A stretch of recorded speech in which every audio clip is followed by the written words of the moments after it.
Спортивные клубы активно готовятся к предстоящему первенству республики по художественной гимнастике. Турнир пройдет с 12 по 14 декабря.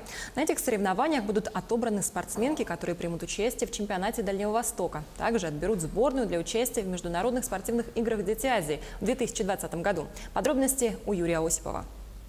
Айна уже 6 лет занимается художественной гимнастикой, и предстоящее первенство станет для нее пятым соревнованием регионального уровня. К каждой тренировке относится как к решающей. Гимнастика – это очень красивый вид спорта. Мне нравится выступать на разных соревнованиях, получать призовые места и лететь в разные города. Тренировки ничем не отличаются, потому что мы всегда готовимся к соревнованиям.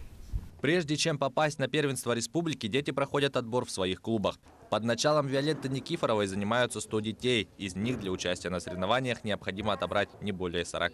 Будут выступать те дети, которые наиболее готовы выступить. В любом случае для любого тренера свои дети самые лучшие. И поэтому для меня